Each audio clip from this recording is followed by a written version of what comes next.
Welcome to a new episode. Did you know breakfast is not good? Today, let's learn how to change our life and body by changing eating times. Follow us after the break.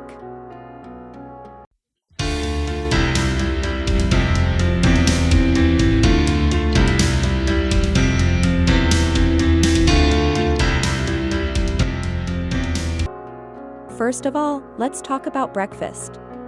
And let's think wisely. When you wake up, do you feel hungry?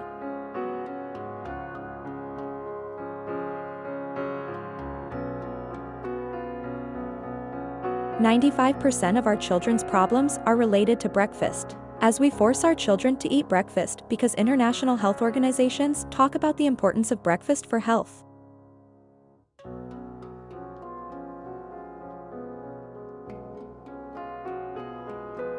First, let's learn to listen to our bodies. When our bodies feel hungry, they will tell us, "Now you don't feel hungry, why eat?"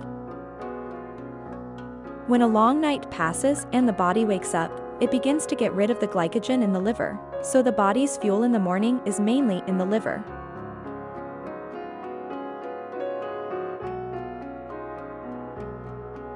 That is why we find a diabetic when he wakes up in the morning and finds that his sugar level is high.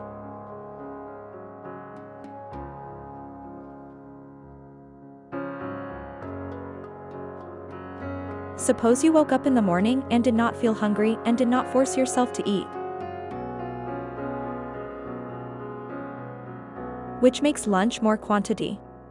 This is normal, but do the calories you eat at breakfast equal the extra calories you eat at lunch? I do not think so. This is a very important point.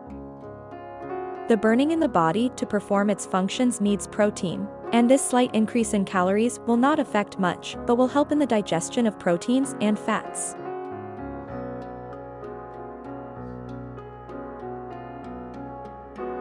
In 2015, Britain conducted research on 290 children between the ages of 11 and 13 and found in the study that the intelligence average IQ of children who break their fast and those who do not break the fast has the same result, that is, the same intelligence average IQ.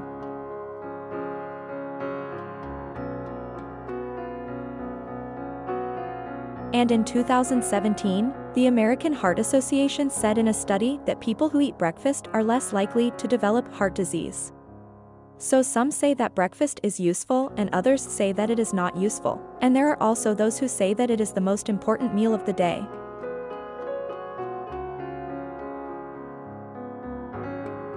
Let's get out of all this and let our minds run for a bit. The person is in a state of fasting throughout the night, and if you do not break the fast, your body remains in a state of fasting, thus increasing the body's immunity, increasing growth hormone, reducing insulin, and other benefits. So let's put the medical messages that say that intermittent fasting is important for health and not eating breakfast. You will find the same.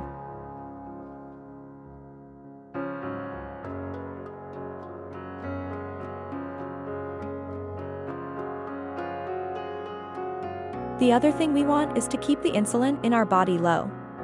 And we try as much as possible to avoid insulin resistance that causes high pressure, diabetes, atherosclerosis, cholesterol, Alzheimer's, and other diseases, all of which are caused by insulin resistance.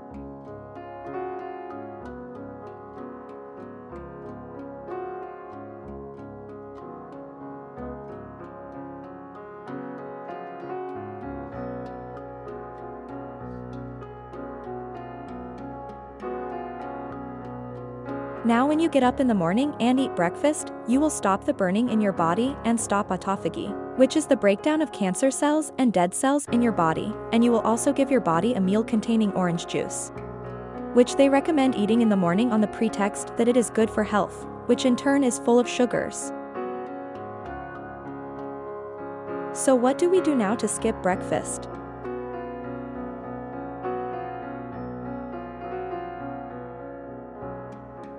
First, the word breakfast must be completely deleted from the dictionary of your life and replaced with 2 meals a day.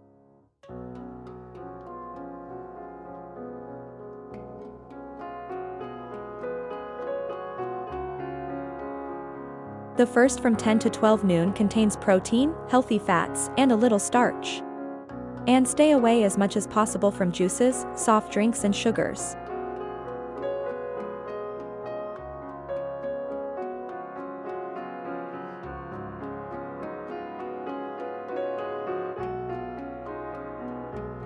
The second meal is at 5 or 6 in the evening, and then we stop eating.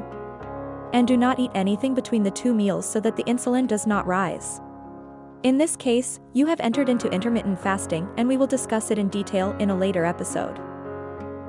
And when you stop eating at 6 p.m., you will delay aging, reduce your risk of cancer, become skinny, have a fit body, your digestive system will find a chance to digest what's inside, your autophagy will work well, and you burn fat is higher. Now, how much do we eat in 2 meals? If your body is normal and you exercise, eat until you feel full and stop. And if you feel that you are going to eat a lot, try to get up and walk a little to break the barrier between you and eating. And when you return to eating, you will find that your appetite has disappeared. And if you feel hungry between 2 meals, try drinking water, coffee, or green tea. Today's episode concluded that breakfast is classified as the most important meal of the day in general nutrition studies. But logically, and according to recent studies, it is considered the most dangerous meal of the day because it stops all the benefits of intermittent fasting. Last point. Do children break their fast or not? Children often do not want to have breakfast when they wake up, and in schools they are served a meal at 11 o'clock quite often, so why do we force our children to have breakfast? But if the child wakes up hungry, give him his usual meal, but do not force him to do so. And children need protein. Offer them eggs, milk, oats, a piece of meat, as well as vegetables and fruits, which are very useful for children. Thank you for watching today's episode. Don't forget to support us with a like and hit the subscribe button to encourage us to provide more tips for a healthy lifestyle. See you in the next episode.